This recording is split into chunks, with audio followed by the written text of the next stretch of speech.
Welcome to TSAT. General studies పాఠ్యాంశాలలో భాగంగా science and technology related topics గురించి మనం మాట్లాడుకుంటూ ఉన్నాం. ఈ వీడియోలో మనము మరొక కీలకమైనటువంటి టాపిక్ కంప్యూటర్స్ మరియు ఐసీటీకి సంబంధించిన అంశాలు గమనించేటటువంటి ప్రయత్నం చేద్దాం.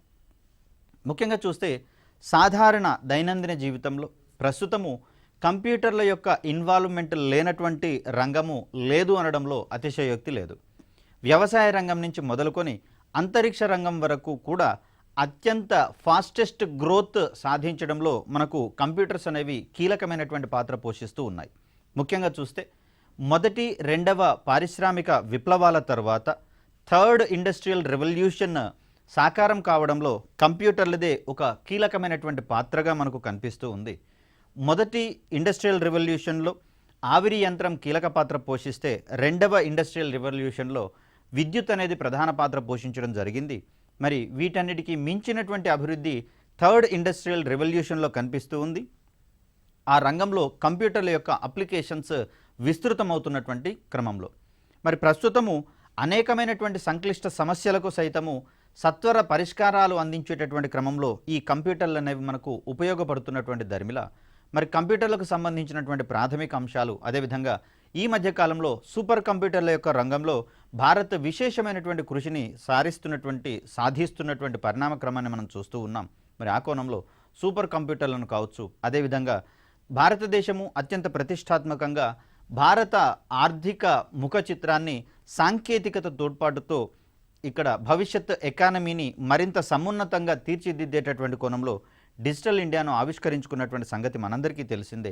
మరి వీటికి సంబంధించినటువంటి కీలకమైనటువంటి అంశాలు తెలుసుకునే ప్రయత్నం చేద్దాం. ముందుగా మనకు కంప్యూటర్ అంటే ఏంటి అనే కోణాన్ని కనుక మనం పరిశీలిస్తే మనందరికీ కొంత సాధారణమైనటువంటి పదజాలాలకు మించినటువంటి, అదేవిధంగా సాధారణ పదజాలాలకు అవతల ఉన్నటువంటి పదజాలాలు అనేవి మనకి ఇక్కడ కనిపిస్తూ ఉంటాయి. కొంచెం మనం కన్ఫ్యూజ్ అయ్యేందుకు అవకాశం ఉంది. మరి వాటిని కన్ఫ్యూజన్ లేకుండా కాస్త క్లారిటీ తీసుకునేటటువంటి ప్రయత్నం చేద్దాం. ముందుగా అందించబడినటువంటి సూచనలు లేదా ఆదేశాలు, వీటినే ఇన్స్ట్రక్షన్స్ అనే పని చేస్తాము. ఇన్స్ట్రక్షన్స్ అని పేర్కొంటూ ఉంటాం. ఈ ఇన్స్ట్రక్షన్స్ సహాయంతో కంప్యూటర్ తనకు అందించబడినటువంటి డేటా ఏదైతే ఉందో ఈ డేటా సహాయంతో తాను ఏం చేయాలో నిర్దేశించుకునేటటువంటి ప్రయత్నం చేస్తుంది. అలా ముందుగా అందించబడినటువంటి సూచనలు లేదా ఆదేశాల మేరకు దత్తాంశమును స్వీకరించి, ఇక్కడ దత్తాంశమును మనము డేటా అనేటటువంటి పదంగా చెప్తూ ఉన్నాం.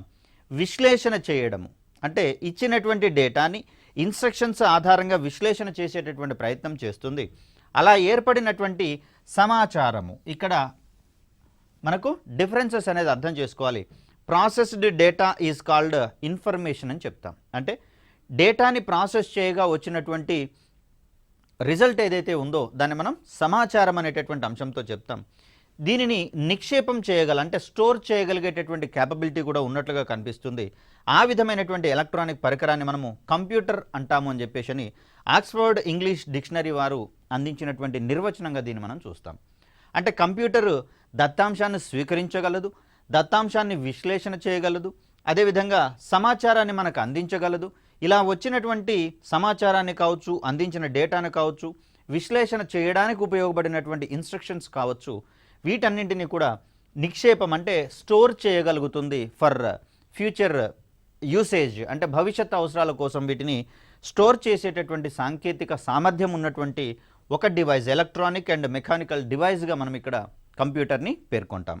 కంప్యూటర్కి అందించేటటువంటి సూచనల సమాహారాన్ని సెట్ ఆఫ్ ఇన్స్ట్రక్షన్స్, దీన్నే మనం కంప్యూటర్ ప్రోగ్రామ్గా మనం చెప్తూ ఉన్నాం. ఇలాంటి కంప్యూటర్ ప్రోగ్రామ్స్ అనేకం కలిస్తే మనకు ఒక కంప్యూటర్ లాంగ్వేజ్గా పరిగణించేటటువంటి అంశాన్ని చూస్తాం. ప్రస్తుత ఆధునిక యుగంలో కంప్యూటర్లు వినియోగించినటువంటి రంగం లేదంటే అతిశయోక్తి లేదు. వ్యవసాయం మొదలుకొని అంతరిక్ష రంగం వరకు తమదైనటువంటి పాత్ర వేసినటువంటి ఉపకరణాలుగా మనకు కంప్యూటర్స్ అనేవి కనిపిస్తూ ఉన్నాయి. మరి ఇలాంటి కంప్యూటర్లను ఇటీవల కాలంలో పరిపాలనలో సైతం ఇంక్లూడ్ చేసుకుంటూ విభిన్నమైనటువంటి విస్తృతమైనటువంటి ప్రయోజనాలు పొందుతున్నటువంటి క్రమాన్ని మనం చూస్తాం. పారదర్శక పరిపాలన, ట్రాన్స్పరెంట్ అడ్మినిస్ట్రేషన్ అంటాం. నాణ్యమైనటువంటి పౌర సేవలు, క్వాలిటీ సివిల్ సెంట్రిక్ సర్వీసెస్గా మనం చెప్తాము. అదేవిధంగా సామాజిక సంక్షేమము, సోషల్ వెల్ఫేర్ మెకానిజమ్స్గా మనం చెప్తాం. అభివృద్ధి కార్యక్రమాలు, డెవలప్మెంట్ యాక్టివిటీస్లలో కూడా అర్హులైనటువంటి లబ్ధిదారుల ఎంపిక మొదలైన కార్యక్రమాలన్నీ కూడా డిజిటల్ మాధ్యమంగా లేదా కంప్యూటర్ మాధ్యమంగా పరివర్తన చెందడం వల్ల పరిపాలనా రంగంలో సైతం కంప్యూటర్లు తమవైనటువంటి పాత్రను పోషిస్తూ ఉన్నాయి. మరి వీటన్నిటి విశేష సమాహారంగా మనము వీటన్నిటి విశేషమైనటువంటి సమాహారంగా మనము ఈ గవర్నెన్స్ అనేటటువంటి నూతనమైనటువంటి విభాగం ఆవిష్కరించడం అనేది జరిగింది. ఈ గవర్నెన్స్ని మరింత సింప్లిఫై చేసి మొబైల్ గవర్నెన్స్, గవర్నెన్స్ అనేటటువంటి పేరుతోటి సాధారణ ప్రజానీకానికి అందరికీ అందుబాటులోకి తీసుకొచ్చేటటువంటి కోణంలో కంప్యూటర్లదే ఒక కీలకమైనటువంటి పాత్ర ఉన్నట్లుగా మనం గమనించాలి.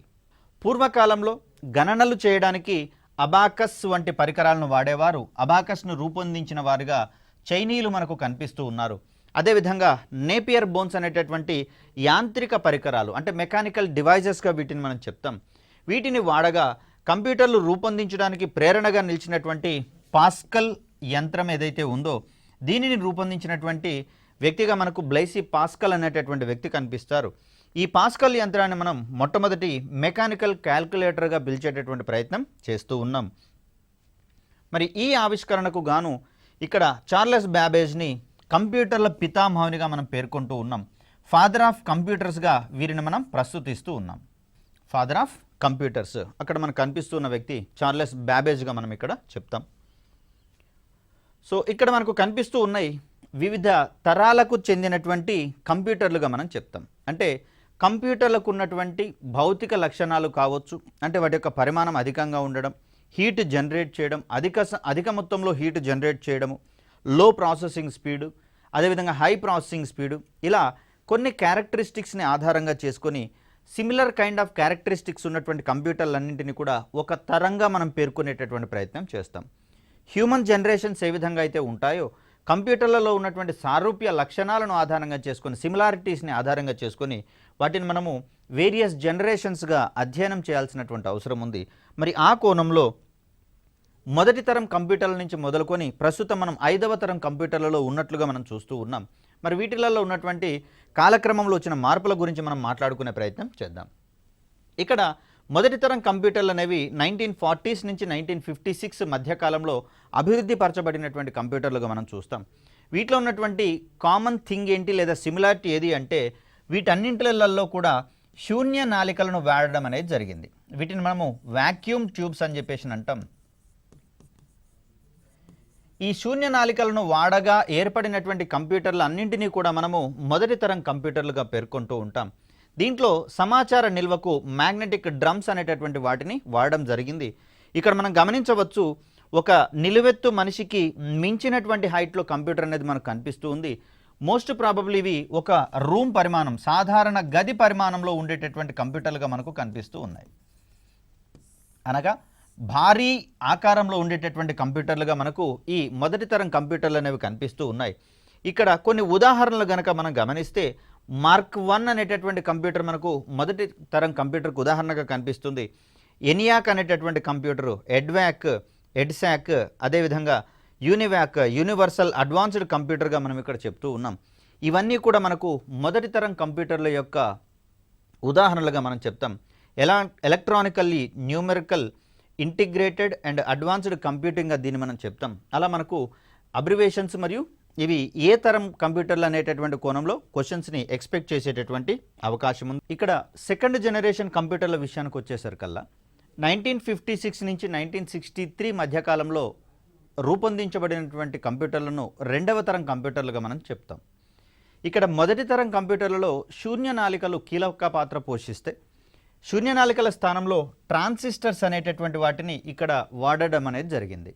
ఇక్కడ శూన్య నాళికలనే మనము థర్మిస్టర్స్ అని, అదేవిధంగా థర్మియానిక్ వాల్వ్స్ అనేటటువంటి పేరుతోటి మనం వీటిని వర్ణిస్తాం.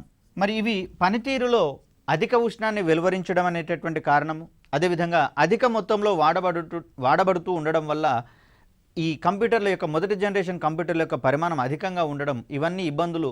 వీటన్నింటినీ ఒకటేసారి తీర్చేటటువంటి క్రమంలో మన ముందుకు వచ్చినవే ట్రాన్సిస్టర్స్ అనేటటువంటి ఉపకరణాలు. మరి వీటి వాడకంతో కంప్యూటర్ల యొక్క పరిమాణం గణనీయంగా తగ్గడమే కాకుండా మొదటి జనరేషన్ కంప్యూటర్లతో పోలిస్తే ప్రాసెసింగ్ స్పీడ్ కూడా పెరగడం అనేది మనం గమనించవచ్చు. ఇక్కడ 2వ తరం కంప్యూటర్లలో సమాచార నిల్వకు మ్యాగ్నెటిక్ కోర్ సాంకేతికతను వాడడం అనేది జరిగింది. ఇక్కడ మనం గమనించవచ్చు, సెకండ్ జనరేషన్ కంప్యూటర్లలో ఒక టేబుల్ పరిమాణంలో ఉండేటటువంటి, అంటే ఒక డెస్క్టాప్ మీదకి, ఒక డెస్క్ మీదకి వచ్చినటువంటి కంప్యూటర్గా దీన్ని మనం చూస్తాం. పక్కనే మనకు టైప్ రైటర్ అనేది కనిపిస్తూ ఉంది. పూర్తిగా ఒక గది పరిమాణంలో ఉన్నటువంటి కంప్యూటర్లు ఒక టేబుల్ మీద చేరేటటువంటి ఒక ఉపకరణంగా మారడంలో ట్రాన్సిస్టర్లు అనేవి మనకు అత్యంత కీలకమైనటువంటి పాత్ర పోషిస్తున్నట్లుగా మనం చూస్తూ ఉన్నాం. సో ఇక్కడ ఈ సెకండ్ జనరేషన్ కంప్యూటర్ల విషయానికి వచ్చేసరికల్లా ఐబిఎం వారు రూపొందించినటువంటి 1620 సిరీస్ కావచ్చు, ఐబిఎం 7049 సిరీస్ కావచ్చు, సిడిసి 3600, సిడిసి 1604 ఇవన్నీ కూడా మనకు సెకండ్ జనరేషన్ కంప్యూటర్ల యొక్క ఉదాహరణలుగా మనం చెప్తాం. సో వీటి తర్వాత మన ముందుకు వచ్చినవి థర్డ్ జనరేషన్ కంప్యూటర్లుగా మనం చూస్తాం. ఇక్కడ మూడవ తరం కంప్యూటర్లు అనేవి 1964 నుంచి 1971 మధ్య కాలంలో డెవలప్ అయినటువంటి కంప్యూటర్లుగా మనకు కనిపిస్తూ ఉన్నాయి. మరి ఇవి రెండవ తరం మరియు మూడవ తరం కంప్యూటర్లతో కంపేర్ చేస్తే అత్యధిక ప్రాసెసింగ్ వేగం అనేది ఇక్కడ మనం గమనిస్తూ ఉన్నాం. మరి ఈ ప్రాసెసింగ్ స్పీడ్ అనేది దేనివల్ల పాసిబుల్ అయింది మనకు అంటే ఇంటిగ్రేటెడ్ సర్క్యూట్స్, వీటిని మనము ఐసీ అనేటటువంటి పేరుతోటి చెప్తూ ఉంటాం. ఈ ఐసీల రాకతో ప్రాసెసింగ్ స్పీడ్ పెరగడమే కాకుండా రెండవ తరం కంప్యూటర్ల యొక్క పరిమాణం కూడా గణనీయంగా తగ్గించబడినట్లుగా మనం ఇక్కడ చూస్తూ ఉన్నాం. సో మొదటి తరంలో శూన్యనాళికలు, రెండవ తరంలో ట్రాన్సిస్టర్లు, మూడవ తరం కంప్యూటర్లకు వచ్చేసరికల్లా ఇంటిగ్రేటెడ్ సర్క్యూట్స్, వీటిని మనము సమీకృత వలయాలు అనే పేరుతో పిలుస్తాం. సో వీటి సహాయంతో ప్రాసెసింగ్ స్పీడ్ పెరగడము, పరిమాణం అనేది గణనీయంగా తగ్గడం అనేటటువంటివి మూడవ తరం కంప్యూటర్లలో ఉన్నటువంటి మార్పులుగా మనం చూస్తాం. వీటితో పాటుగా మూడవ తరం కంప్యూటర్లలో మరికొన్ని ఆధునికమైనటువంటి అంశాలు కనిపిస్తూ ఉన్నాయి. ఇక్కడ కొన్ని ఇంపార్టెంట్ ప్రోగ్రామింగ్ లాంగ్వేజెస్ని కనుక మనం పరిగణిస్తే బేసిక్ అనేటటువంటిది ఒక కంప్యూటర్ లాంగ్వేజ్గా మనకు కనిపిస్తూ ఉంది. దీన్ని మనము beginners all purpose symbolic instruction కోడ్గా మనం చెప్తాం. Beginners all purpose symbolic instruction code అనేటటువంటి పేరుతోటి దీన్ని మనం చెప్తూ ఉన్నాం. దీని తర్వాత మరొకటి డిబిఎంఎస్ అనేటటువంటి విధానం కూడా ఇందులో మూడవ తరం కంప్యూటర్లలో అందుబాటులోకి రావడం అనేది జరిగింది. డేటాబేస్ మేనేజ్మెంట్ సిస్టమ్గా దీన్ని మనం చెప్తాం. హ్యూజ్ అమౌంట్స్ ఆఫ్ డేటా మన ముందుకు వచ్చినటువంటి తరుణంలో దాన్ని అనాలిసిస్ చేసేటటువంటి క్రమంలో మనకు ఉన్నటువంటి ఒక ప్లాట్ఫామ్, అద్భుతమైనటువంటి ప్లాట్ఫామ్గా మనకు డేటాబేస్ మేనేజ్మెంట్ సిస్టమ్ అనేది కనిపిస్తూ ఉంది. దీని తర్వాత కోబాల్ అనేటటువంటి లాంగ్వేజ్ కూడా మనకు మూడవ తరం కంప్యూటర్ల నుంచి అందుబాటులోకి వచ్చినట్టుగా మనం చూస్తూ ఉన్నాం. కామన్ బిజినెస్ ఓరియంటెడ్ లాంగ్వేజ్గా దీన్ని మనం చెప్తాం. దీనితో ఇక్కడ బిజినెస్ మోడల్స్ అనేటటువంటివి మూడవ తరం కంప్యూటర్ల నుంచి విస్తృతం అవుతున్నట్లుగా మనం చూస్తాం. ఇక మరొకటి ఫోర్ట్రాన్ అనేటటువంటి లాంగ్వేజ్, దీన్నే మనం ఫార్ములా ట్రాన్స్లేషన్ అనేటటువంటి పేరుతోటి చెప్తాం. ఇవన్నీ కూడా మనకు మూడవ తరం కంప్యూటర్లలో వచ్చినటువంటి, మూడవ తరం కంప్యూటర్లలో వినియోగించినటువంటి సాఫ్ట్వేర్లుగా మనం వీటిని పేర్కొంటాం. ఇక నాలుగవ తరం విషయానికి వచ్చేసరికల్లా ఇది 1972 నుంచి 2010 మధ్యకాలంలో అభివృద్ధి పరచబడినటువంటి కంప్యూటర్లుగా మనం చెప్తాం. సో ఈ తరం కంప్యూటర్లను సమాచార రంగంలో అత్యధికంగా వినియోగించినట్లుగా మనం చూస్తూ ఉన్నాం. కంప్యూటర్ల తయారీలో మూడవ తరంలో ఉన్నటువంటి ఇంటిగ్రేటెడ్ సర్క్యూట్ల స్థానంలో మైక్రో ప్రాసెసర్లను వాడడం ద్వారా ఇక్కడ మనకు నాలుగవ తరం కంప్యూటర్లు సాకారమైనట్లుగా మనం చూస్తూ ఉన్నాం. ఇక్కడ మనకు కనిపిస్తూ ఉంది నాలుగవ తరం కంప్యూటర్లు. మరి ఇక్కడి నుంచే మనకు గ్రాఫికల్ యూజర్ ఇంటర్ఫేస్ అనేటటువంటి వాటి యొక్క వినియోగం పెరగడం అనేది జరిగింది. అంటే మనం చేసేటటువంటి ప్రతి పనికి ఒక ఐకాన్ని యాడ్ చేయడం ద్వారా ఆ ఐకాన్ మీద క్లిక్ చేసినప్పుడు దానికి సంబంధించినటువంటి వర్క్ జరగడం అనేటటువంటిది మనం ఇక్కడ చూస్తూ ఉన్నాం. మనం కూడా ప్రస్తుతం మొబైల్ ఫోన్లో కాల్ చేసేటటువంటి క్రమంలో ఒక కాలింగ్ ఐకాన్ అనేది మనకు కనిపిస్తుంది. దాన్ని క్లిక్ చేసినప్పుడు ఒక డయల్ ప్యాడ్ అనేది వస్తుంది. అక్కడ అవసరమైనటువంటి నెంబర్లు ప్రెస్ చేసిన తర్వాత కింద ఉన్నటువంటి కాలింగ్ ఆప్షన్ ఉన్న బటన్ మీద ప్రెస్ చేయగానే మనకు ఎలా అయితే కాలింగ్ సర్వీసెస్ అనేవి అవైలబుల్ అవుతాయో, ఎనేబుల్ అవుతాయో, అదే కోణంలో కంప్యూటర్లలో కూడా గ్రాఫికల్ యూజర్ ఇంటర్ఫేస్ పెరిగిన తరము ఏ తరము అంటే దానికి మనం సమాధానంగా నాలుగవ తరం కంప్యూటర్లను పేర్కొనాల్సి వస్తుంది. సో ఇక్కడ మనకు కనిపిస్తుంది మైక్రో ప్రాసెసర్ అనేటటువంటి ఒక చిన్న పరికరంగా మనం చెప్తాం. ఇక ఐదవ తరం విషయానికి వచ్చేసరికల్లా ఇక్కడ మనము ప్యారలల్ కంప్యూటింగ్ అనేది మనకు సాధారణంగా కనిపించేటటువంటి అంశంగా చూస్తాం. అంటే ఇండివిజువల్గా ఒక్కొక్క కంప్యూటర్ అనేది ఎంత శక్తితో అయితే పనిచేస్తుందో మరి అవి కలివిడిగా కనుక పనిచేస్తే, అంటే కంబైన్డ్గా కనుక వర్క్ చేస్తే వాటి యొక్క ప్రాసెసింగ్ స్పీడ్ అనేది అమాంతం పెరిగేటటువంటి అవకాశం ఉంది. కాబట్టి ఆ విధమైనటువంటి మెకానిజంని మనం ఇక్కడ ప్యారలల్ కంప్యూటింగ్ అనేటటువంటి అంశంగా చెప్తాం. మరి ఈ తరం కంప్యూటర్లలో అత్యంత ప్రధానమైనటువంటి అంశంగా మనకు కృత్రిమ మేధస్సు అనేది కనిపిస్తూ ఉంది. ఆర్టిఫిషియల్ ఇంటెలిజెన్స్ మానవుల మాదిరిగానే ఆలోచించగల, విషయాలను గ్రహించగల, స్వయంగా నిర్ణయాలు తీసుకోగలిగేటటువంటి మిషన్ల యొక్క సామర్థ్యాన్ని మనం ఇక్కడ కృత్రిమ మేధస్సుగా మనం చెప్తూ ఉన్నాం. ఇది ఎక్కడి నుంచి స్టార్ట్ అయింది అంటే మనకు 5వ తరం కంప్యూటర్ల నుంచి స్టార్ట్ అయినట్లుగా మనం చెప్తూ ఉన్నాం. 2010 నుంచి ప్రస్తుతం మనం చూస్తున్నటువంటి కంప్యూటర్లన్నీ కూడా 5వ తరం కంప్యూటర్లుగా మనం చూస్తూ ఉన్నాం. ఇక్కడ మానవ మేధస్సుని పూర్తిగా భర్తీ చేయగలిగేటటువంటి సామర్థ్యం ఉన్న కంప్యూటర్లను తయారు చేయాలని చెప్పేసి వివిధ ఇక్కడ కంప్యూటర్లు తయారు చేసేటటువంటి సంస్థలు అనుకుంటున్నటువంటి పరిస్థితులలో కంప్యూటర్ రంగము కొత్త పుంతలు తొక్కించడంలో 5వ తరం కంప్యూటర్లదే ప్రధానమైనటువంటి పాత్రగా మనం చూస్తూ ఉన్నాం. ఇక్కడ కంప్యూటర్లకు సంబంధించి కనుక మనం గమనిస్తే తరాల వారీ కంప్యూటర్ల గురించి మనం మాట్లాడుకున్నాం. ఇక మనం వాడేటటువంటి విధానాలను బట్టి కావచ్చు, పరిమాణాన్ని బట్టి కావచ్చు, అదేవిధంగా ఉద్దేశాలను బట్టి కావచ్చు, కంప్యూటర్లను పలు రకాలుగా వర్గీకరించేటటువంటి ప్రయత్నం చేస్తాం. మరి వాటికి సంబంధించినటువంటి అంశాలను ఒకసారి గమనించేటటువంటి ప్రయత్నం చేద్దాం. రైట్, ఇక్కడ వినియోగాన్ని బట్టి కంప్యూటర్లను 3 రకాలుగా వర్గీకరించడం అనేది జరిగింది. వీటిలో అనలాగ్ కంప్యూటర్, డిజిటల్ కంప్యూటర్ మరియు హైబ్రిడ్ కంప్యూటర్ అని చెప్పేసి అంటాం. క్రింది వానిలో వినియోగం ఆధారంగా కంప్యూటర్ల యొక్క వర్గీకరణ రకానికి చెందినది ఏది అని కానీ చెందనిది ఏది అని కానీ క్వశ్చన్ పడేటటువంటి అవకాశం ఉంది. మరి ఆ సందర్భంలో వినియోగాన్ని బట్టి కంప్యూటర్ల రకాన్ని గనక మనం గమనిస్తే అనలాగ్ కంప్యూటర్లు, డిజిటల్ మరియు హైబ్రిడ్ కంప్యూటర్లు అనేటటువంటి 3 రకాల గురించి మనం మాట్లాడుకోవాల్సి వస్తుంది. ఇవి కాకుండా వేరే ఏ రకం ఉన్నా కూడా అది ఇక్కడ వినియోగాన్ని బట్టి కంప్యూటర్ల వర్గీకరణకు చెందని దానిగా మనం పరిగణించాల్సి వస్తుంది. సో ఇక్కడ ఒక్కొక్క దాని గురించి మనం మాట్లాడితే అనలాగ్ కంప్యూటర్లు అనేటటువంటివి నిరంతరం మారుతూ ఉండే భౌతిక అంశాలైనటువంటి కరెంటు కావచ్చు, వోల్టేజీ, పీడనము, ఉష్ణోగ్రత ఇలాంటి వాటిని గణించేటందుకు ఉపయోగించేటటువంటి కంప్యూటర్లుగా మనము అనలాగ్ కంప్యూటర్స్గా మనం చెప్తూ ఉంటాం. అదేవిధంగా ఒక నీడిల్ లాంటి ఆకారాన్ని కలిగినటువంటి మనకు వాహనాలలో స్పీడోమీటర్లు అనేవి ఉంటూ ఉంటాయి. 0 నుంచి 120 వరకు ఇక్కడ మనకు రీడింగ్ క్రమాంకనం చేస్తారు. ఒక నీడిల్ ఇక్కడ దానికి సంబంధించినటువంటి స్పీడ్ని డినోట్ చేయడం కోసము ఇక్కడ కదులుతూ ఉంటుంది. సో 10 km/h అని, 20 అని, 30 అని, 40 అని ఇలా మనకు క్రమాంకనం చేయబడి ఉంటుంది. మరి ఈ సందర్భంలో ఇలాంటి స్పీడోమీటర్స్ ఏవైతే ఉన్నాయో వీటిని మనము అనలాగ్ కంప్యూటర్లకు ఉదాహరణగా మనం చెప్తాం. అదేవిధంగా విద్యుత్కి సంబంధించినటువంటి మీటర్లు అయితే ప్రస్తుతం మనకు డిజిట్స్ అనేవి కనిపిస్తూ ఉన్నాయి. ఇలా డిజిట్స్ కాకుండా గతంలో మెకానికల్ డిస్క్ అనేది ఒకటి తిరుగుతూ ఉండేది. దాంట్లో ఒక రెడ్ మార్క్ అనేది కనిపిస్తూ ఉంటుంది. ఇది ఒకసారి బయటికి విజిబుల్గా ఉన్నటువంటి సందర్భంలో అది మనకు ఒక యూనిట్ కంప్లీట్ అయినట్లుగా మనం భావించాల్సి వచ్చేది. మరి అలాంటి వాటిని మనం ఇక్కడ అనలాగ్ కంప్యూటర్స్గా మనం చెప్తాం. అంటే భౌతిక రాశుల యొక్క ధర్మాలు నిరంతరం మారుతూ ఉంటే అలా మారుతూ ఉండేటటువంటి అంశాలను గమనించేటటువంటివన్నీ కూడా మనకు అనలాగ్ కంప్యూటర్స్గా కనిపిస్తూ ఉన్నాయి. ఇక్కడ మనకు ఒక మీటర్ లాంటిది కనిపిస్తూ ఉంది. దీంట్లో ఒక నీడిల్ అటు ఇటు అపవర్తనం చెందుతూ ఉండడం ద్వారా, అటు ఇటు మూవ్ అవుతుండడం ద్వారా దీంట్లో ఉండేటటువంటి రీడింగ్ని మనకు వివరించేటటువంటి ప్రయత్నం చేస్తుంది. ఇవన్నీ కూడా మనకు అనలాగ్ కంప్యూటర్లుగా చెప్తాం. ఇక మరికొన్నింటిని మనము డిజిటల్ కంప్యూటర్లుగా పరిగణించడం అనేది జరుగుతుంది. ఇంత క్రితం చెప్పినటువంటి స్పీడోమీటర్ అనేది మనకు మెకానికల్ స్పీడోమీటర్ కాగా దీనికి భిన్నంగా వాహనం యొక్క స్పీడ్ని డిజిట్స్ రూపంలో వివరించేటటువంటి స్పీడోమీటర్లు ఇప్పటికే మనకు అందుబాటులోకి వచ్చినాయి. వీటిని మనము డిజిటల్ స్పీడోమీటర్గా మనం చెప్తూ ఉంటాం.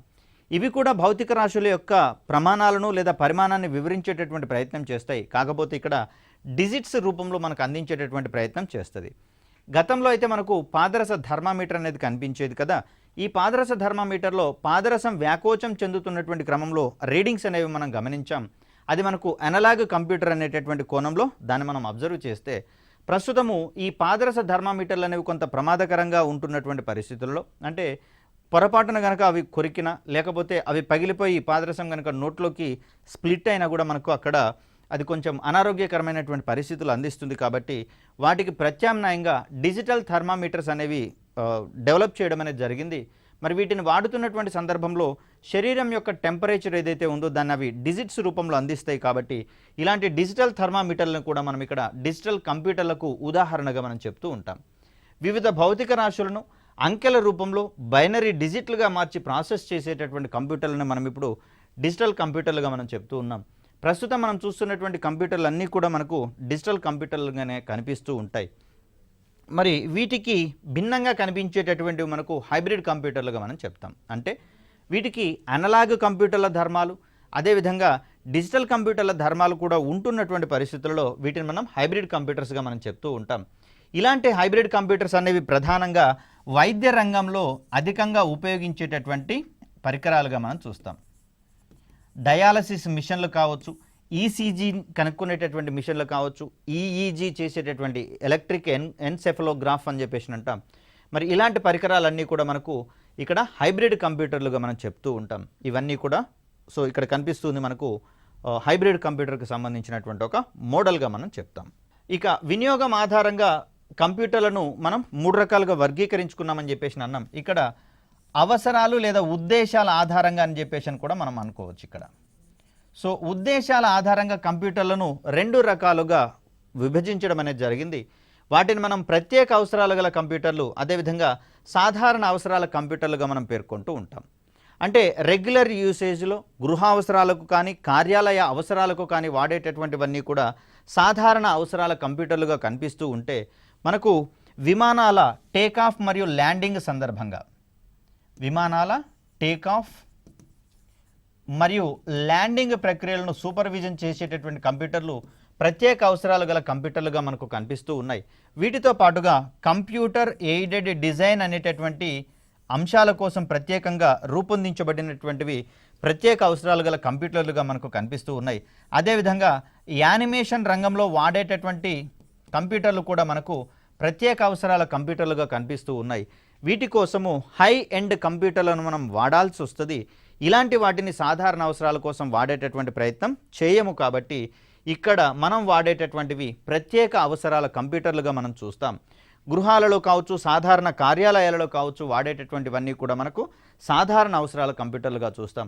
ప్రత్యేక అవసరాల కంప్యూటర్ల యొక్క స్పీడ్ ఎక్కువ, స్టోరేజ్ కెపాసిటీ ఎక్కువ, అదేవిధంగా ఇవి హైలీ ఎక్స్పెన్సివ్గా మనకు కనిపిస్తూ ఉంటే దానికంటే తక్కువ పరిమాణంలో ఇవి మనకు కనిపిస్తూ ఉంటాయి. అంటే ప్రాసెసింగ్ స్పీడ్ వీటితో కంపేర్ చేస్తే తక్కువగా ఉంటుంది, కాస్ట్ కూడా తక్కువగా ఉంటుంది, స్టోరేజ్ కెపాసిటీ కావచ్చు, ఇవన్నీ కూడా తక్కువగా ఉండేటటువంటి కంప్యూటర్లుగా మనకు సాధారణ అవసరాల కంప్యూటర్లు కనిపిస్తూ ఉన్నాయి.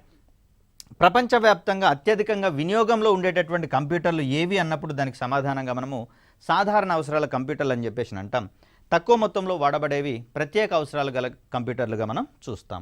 ఇక పరిమాణాన్ని బట్టి మనకు కంప్యూటర్ల యొక్క రకాలను కనుక గమనిస్తే 4 రకాలైనటువంటి కంప్యూటర్లు మన ముందు ఉండడం అనేది జరిగింది. వీటిలో సూక్ష్మ కంప్యూటర్, దీన్నే మనము మైక్రో కంప్యూటర్గా చెప్తాం. అదేవిధంగా మినీ కంప్యూటర్లు, మెయిన్ ఫ్రేమ్ కంప్యూటర్లు మరియు సూపర్ కంప్యూటర్లు, ఇవన్నీ కూడా మనకు కంప్యూటర్ల యొక్క పరిమాణాన్ని బట్టి వర్గీకరించబడినటువంటి కంప్యూటర్ల రకాలుగా మనం చూస్తాం. ఇక్కడ సూక్ష్మ కంప్యూటర్, దీన్ని మైక్రో కంప్యూటర్ అని చెప్పేసి అంటున్నాం. దీనికే మరొక పేరుగా పోర్టబుల్ కంప్యూటర్లు, పీసీలు అని చెప్పేసి మాట్లాడతాము. అత్యధికంగా వినియోగంలో ఉన్నటువంటి కంప్యూటర్లు మైక్రో కంప్యూటర్లుగా మనం చూస్తాం. వీటి యొక్క ప్రాసెసింగ్ స్పీడ్ కావచ్చు, అదేవిధంగా స్టోరేజ్ కెపాసిటీ కావచ్చు, ఇవన్నీ కూడా మిగిలిన కంప్యూటర్ రకాలతో కంపేర్ చేస్తే, అంటే మినీ కంప్యూటర్లు, మెయిన్ ఫ్రేమ్ కంప్యూటర్లు, సూపర్ కంప్యూటర్లతో కంపేర్ చేస్తే చాలా తక్కువగా ఉంటుంది. అదేవిధంగా ప్రపంచవ్యాప్తంగా గమనిస్తే అత్యధికంగా వినియోగంలో ఉండేటటువంటి కంప్యూటర్లు కూడా మనకు మైక్రో కంప్యూటర్లుగా మనం చూస్తాం. ప్రస్తుతం మనం చూస్తున్నటువంటి ల్యాప్టాప్ కావచ్చు, అదేవిధంగా పామ్ టాప్ అంటే అరచేతిలో ఇమిడిపోయేటటువంటి కంప్యూటర్లు కావచ్చు, ట్యాబ్, అదేవిధంగా ఫ్యాబ్ అంటే దీంట్లో కాలింగ్ సౌకర్యాలు ఉండేటటువంటి ట్యాబ్ని మనం ఫ్యాబ్గా మనం చెప్తాం. అదేవిధంగా స్మార్ట్ ఫోన్స్, ఇవన్నీ కూడా మనము ప్రస్తుతము మైక్రో కంప్యూటర్ల యొక్క వర్గీకరణలో భాగంగా మనం చూస్తాం. ఇక మినీ కంప్యూటర్ల విషయానికి వచ్చేసరికల్లా ఇవి ప్రత్యేకమైనటువంటి అవసరాల కోసం రూపొందించబడినటువంటి కంప్యూటర్లుగా మనం వీటిని చూస్తాం. వీటి యొక్క సామర్థ్యము సూక్ష్మ కంప్యూటర్ల కంటే అధికంగా ఉంటుంది. మిగిలినటువంటి మెయిన్ ఫ్రేమ్ కంప్యూటర్లు, సూపర్ కంప్యూటర్ల కంటే తక్కువగా ఉండేటటువంటి క్రమాన్ని మనం చూస్తాం. కంప్యూటర్ డిజైన్ వంటి, కంప్యూటర్ ఎయిడెడ్ డిజైన్ వంటి ప్రత్యేక అవసరాల కోసం వీటిని వాడే అవకాశం ఉంది. అదేవిధంగా వీటిని ప్రస్తుతము నెట్వర్క్స్లలో, అంటే ఒక గ్రూప్ ఆఫ్ కంప్యూటర్స్ మొత్తాన్ని కూడా ఒకదానితో ఒకటి అనుసంధానం చేసేటటువంటి క్రమంలో వాటన్నిటికీ కామన్ పెరిఫెరల్స్ని డిస్ట్రిబ్యూట్ చేసేటటువంటి మెయిన్ సర్వర్ని మనము సర్వర్గా పేర్కొంటూ ఉంటాం. అలా సర్వర్ల స్థానంలో మనం వాడుతున్నటువంటి కంప్యూటర్లుగా మినీ కంప్యూటర్స్ అనేవి మనకు కనిపిస్తూ ఉన్నాయి. ఇవి సూక్ష్మ కంప్యూటర్ల కంటే తక్కువ సంఖ్యలో వినియోగంలో ఉన్నటువంటి కంప్యూటర్లుగా కనిపిస్తూ ఉంటుంది. అదేవిధంగా మెయిన్ ఫ్రేమ్ మరియు సూపర్ కంప్యూటర్లతో కంపేర్ చేస్తే ఇది అధికంగా వినియోగంలో ఉండేటటువంటి కంప్యూటర్గా మనం చూస్తాం. తర్వాత మనం చూసేటటువంటివి మెయిన్ ఫ్రేమ్ కంప్యూటర్లు. వీటిని మరో రకంగా వాణిజ్య రంగానికి వెన్నెముకగా పరిగణిస్తూ ఉంటాం. బ్యాక్ బోన్ ఆఫ్ బిజినెస్ సెక్టార్గా వీటిని మనం చెప్తాం. Back bone of business sector. So అలా వాణిజ్య రంగంలో లేదా బిజినెస్ రంగంలో అత్యంత కీలకమైనటువంటి కంప్యూటర్లుగా, పవర్ఫుల్ కంప్యూటర్లుగా మెయిన్ ఫ్రేమ్ కంప్యూటర్లు అనేవి కనిపిస్తూ ఉన్నాయి. ఇక వీటి తర్వాత మనం చూసుకుంటే ప్యారలల్ కంప్యూటింగ్ ఆధారంగా పనిచేసేటటువంటి కంప్యూటర్లుగా మనకు సూపర్ కంప్యూటర్లు అనేవి కనిపిస్తూ ఉన్నాయి. కంప్యూటర్లలో అన్ని రకాల కంప్యూటర్లలోకెల్లా అత్యధిక సామర్థ్యం ఉన్నటువంటి కంప్యూటర్లుగా మనకు సూపర్ కంప్యూటర్స్ అనేవి కనిపిస్తూ ఉన్నాయి. వీటి యొక్క సామర్థ్యాన్ని మనము floating point operations per second, దీన్నే మనం ఫ్లాప్స్ అనేటటువంటి అక్షరాలతో సంకేతంగా చూపిస్తూ ఉంటాం. ఇక్కడ మనకు కనిపిస్తూ ఉంది సూపర్ కంప్యూటర్ యొక్క ప్రాథమిక నిర్మాణంగా మనం చూస్తాం. అంటే అనేకమైనటువంటి నోడ్స్ లేదా సిపియులని ఇక్కడ ఒకదానితో ఒకటి ఇంటర్ కనెక్ట్ చేయడం ద్వారా భారీ పరిమాణంలో ఉండేటటువంటి సూపర్ కంప్యూటర్లు మనకు సాధ్యమవుతూ ఉంటాయి. వీటిలలో అధిక పెర్ఫార్మెన్స్ ఉండడం కోసము సెంట్రల్ ప్రాసెసింగ్ యూనిట్ సిపియులను, అదేవిధంగా గ్రాఫికల్ ప్రాసెసింగ్ యూనిట్స్ జిపియులను కూడా పరస్పరం అనుసంధానం చేసేటటువంటి క్రమాన్ని మనం చూస్తాం. సో అలా మనకు సూపర్ కంప్యూటర్లు అనేవి వాతావరణ పరిశోధనలో కావచ్చు, ముందస్తు వాతావరణ అంచనాలను చేపట్టేటటువంటి క్రమంలో కావచ్చు, అదేవిధంగా అణుశక్తికి సంబంధించినటువంటి పరిశోధనలో కావచ్చు, అంతరిక్ష కార్యక్రమాల్లో తోడ్పాటును అందించేటటువంటి విషయాలలో కావచ్చు, అనేకమైనటువంటి రీసెర్చ్ సెంటర్స్ కూడా వీటిని ఏర్పాటు చేసుకుంటూ ఉన్నాయి. ఐఐటీలలో సైతము ఈ సూపర్ కంప్యూటర్లను ఏర్పాటు చేయడం ద్వారా భారతదేశంలో సామాజిక అవసరాలను సాంకేతికత సహాయంతో తీర్చేటటువంటి సాంకేతికతల కోసం పరిశోధన చేసేటటువంటి క్రమాన్ని మనం చూస్తూ ఉన్నాం. మరి అలాంటి శక్తివంతమైనటువంటి సూపర్ కంప్యూటర్లకు సంబంధించినటువంటి అంశాలు నెక్స్ట్ వీడియోలో గమనించేటటువంటి ప్రయత్నం చేద్దాం. అప్పటి వరకు సెలవు. ధన్యవాదాలు.